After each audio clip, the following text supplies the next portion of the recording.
আসসালামু আলাইকুম। সবাই কেমন আছেন? আশা করি সবাই ভালো আছেন। আলহামদুলিল্লাহ, আমরা আপনাদের দোয়ায় আল্লাহর অশেষ রহমতে অনেক ভালো আছি। তো আজকের ভিডিও হচ্ছে গিয়া, যারা নতুন তারা বুঝেন না, জানেন না, তাদের ফার্স্ট অফ অল ভুলটা হচ্ছে গিয়া কম দামে ফার্মি মুরগ কম দামের আশায় অনেকে বাজার থেকে কিনে নিয়ে আসেন। আর দেখেন, আপনি যেহেতু খামার দিবেন, তো আপনাকে তো অবশ্যই কোনো একজন খামারি থেকে কিংবা কোনো এক কোম্পানি থেকে আপনাকে বাচ্চা এনে আপনার লালন পালন করাটা সবচেয়ে বেশি উত্তম।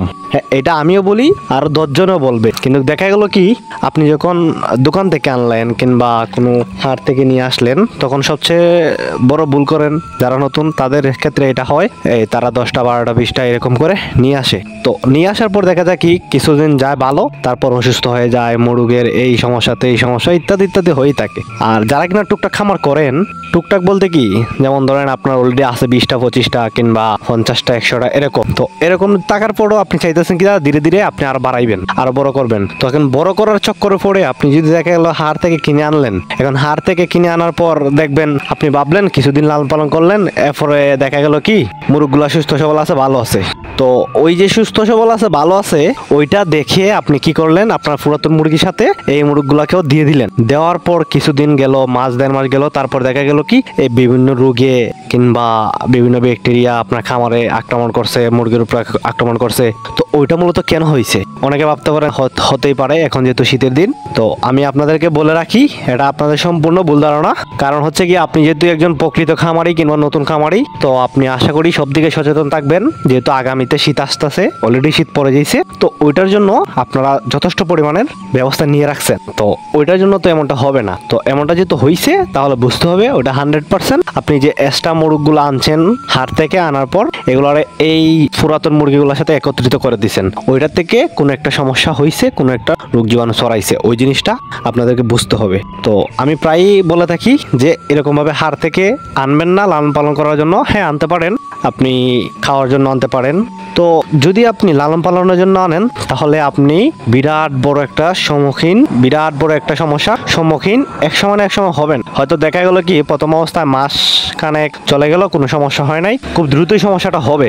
আর আমি যতটুকু জানি যে হাট থেকে যদি আপনি মুরগ এনে লালন পালন করেন, ওইটা মাস খানেক যায় না, আপনার 5-6 দিনের ভিতরেই দেখা যায় যে একটা সমস্যা দেখা দিচ্ছে।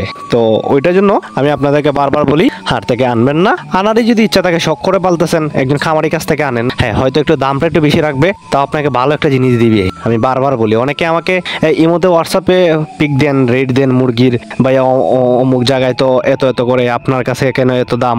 তো আমি আবারও বলছি, আমি প্রায় ভিডিওতে বলি যে আপনি একটা ভালো জিনিস যদি নিতে চান, একটু রেট ভালো হবেই। এখন যেখানে দেখবেন আপনি কম রেটে পাচ্ছেন, ওইখানে 100% সে যেহেতু কম রেটে বিক্রি করতেছে, তো সে ওই মুরগটার তলে সেও চাইবে যাতে কম টাকা সে খরচ করে। কারণ একটা মানুষের খামার তো দেই ভালো একটা মুনাফার জন্য। এখন সে যদি সব দিকে ফিটফাট করে মুরগগুলাকে ভ্যাকসিন ট্যাক্সিন ঠিকঠাক ভাবে দিয়ে রাখে, দেওয়ার পর যদি এত কম দামে বিক্রি করে, তাহলে তার লাভটা কই? তার তো এখানে কোনো লাভটাই হবে না। তো ওইটার জন্য বলি, যে খামারে কিংবা যার কাছ থেকে আপনি মুরগ নিবেন, যদি দেখা যায় কি কম দাম রাখতেছেন, তো যদি দেখা যায় কি কম দাম রাখতেছে, তাহলে আমি বলবো কি আপনারা ওইটা কেনার থেকে দূরে থাকেন। কারণ হচ্ছে গিয়ে, আমি নিজে একজন খামারি, আমি নিজে বুঝি একটা মুরগকে রানিং ডিমে আসা পর্যন্ত কতটুকু টাকা খরচ করতে হয়। তো অনেকে যারা বলেন 400 টাকা 450 টাকা দিয়ে বিক্রি করে, ওইটা কোনোদিনও পসিবল না। তো যাই হোক, যদি সব কিছু বুঝে থাকেন কিংবা আপনারা আরো বুঝেন, যদি কোনো কিছু দরকার হয় আমার সাথে যোগাযোগ করবেন, আমি যতটুকু পারি আপনাদেরকে হেল্প করার চেষ্টা করব।